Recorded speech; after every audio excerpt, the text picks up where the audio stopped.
pessoal, sejam bem-vindos a mais uma aula. A gente já está na semana 2 do volume 2 do PET. Nós estamos estudando propriedades coligativas e essa semana a gente vai estudar a ebulioscopia, né? Então, as propriedades coligativas são aquelas que são modificadas a se adicionar um soluto não volátil ao seu solvente, tá? E essa alteração depende da concentração que você vai ter ali, tá? Ebulioscopia é o aumento da temperatura de ebulição do solvente quando se adiciona um soluto não volátil. Então, nesse caso, a temperatura de ebulição vai subir se eu adicionar o solvente, um soluto não volátil. E quanto maior essa concentração, maior esse aumento de temperatura. Mas o que é esse ponto de ebulição? É a temperatura na qual a pressão máxima de vapor vai se igualar à pressão atmosférica. Então, se eu tiver ali 4 líquidos puros e todos estiverem na ebulição, a pressão de vapor vai ser a mesma, porque ela vai ser igual à atmosférica, tá?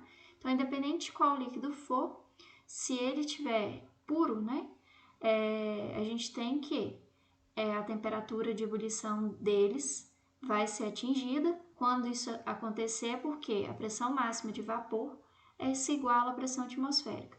Então, nesse caso, a pressão de vapor deles vai ser igual quando eles já estiverem em ebulição para quando for puro. Tá? Qual das soluções e solventes apresentadas a seguir apresenta maior ponto de ebulição?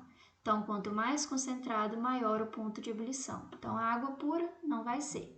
Tem que ser a solução aquosa de 2 mols por litro de glicose, solução aquosa de 1,5 de sacarose, a solução de 2,5. Então, é a que está mais concentrada, que é a letra D. Se a gente tivesse compostos iônicos aqui, aí a gente teria que fazer aquelas avaliações que a gente fez para pressão de vapor, mas não é o caso aqui. Aqui fala o seguinte, são 3 líquidos puros, 1, 2 e 3, tá?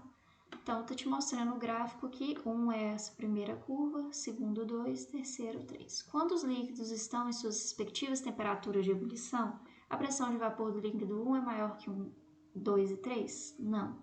Quando estão em ebulição, a pressão de vapor deles tem que ser igual, né? São 3 líquidos puros. Durante o processo de temperatura de ebulição, a temperatura deles permanece constante, então a pressão de vapor deles aqui vai ser a mesma, que vai ser igual à atmosférica, tá? Para isso, eles têm que estar sob a mesma pressão atmosférica, obviamente, tá? Então, a pressão de vapor vai ser igual à pressão atmosférica quando os líquidos puros estiverem em seus respectivos pontos de ebulição, porque a temperatura de ebulição durante esse processo vai ser a mesma, tá?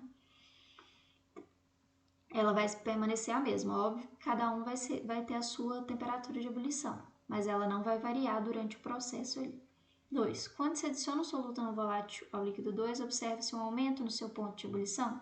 Sim, é isso que a gente está estudando. A adição de um soluto não volátil a um líquido acarreta um aumento no seu ponto de ebulição. Na temperatura ambiente, o líquido 3 é mais volátil. O que você tem que fazer? Olhar aqui. 25 graus. Quem tem maior pressão de vapor vai ser o que vai ser mais volátil, tá? Então, olhando aqui, 3 está aqui embaixo, próximo a zero. E o 1, aqui, né, mais especificamente, próximo a zero aqui. E o 1 vai estar próximo a 200. Então, quem tem maior pressão de vapor é o mais volátil, que no caso é o líquido 1, tá? Aquecendo a água destilada numa panela aberta em um local onde a pressão é 0,99. Para vocês fazerem essa questão, vocês têm que saber o seguinte. 0,92 atm, desculpa. 1 atm é a pressão a nível do mar. A 1 atm, a temperatura de ebulição é 100 graus Celsius. Se eu diminuo a pressão, eu vou diminuir a temperatura também.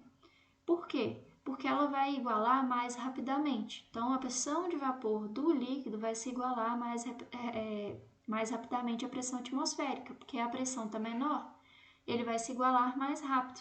Essa pressão de vapor do líquido vai se igualar mais rapidamente. E você atinge a temperatura de ebulição, então, uma temperatura menor que 100 graus. Então, se você tem 1 atm 100 graus, se você diminui essa temperatura, se você diminui essa pressão, desculpe, a sua temperatura também vai diminuir. Por isso que a correta aqui é a letra A, tá? Bom, pessoal, é só isso. Qualquer dúvida, entre em contato.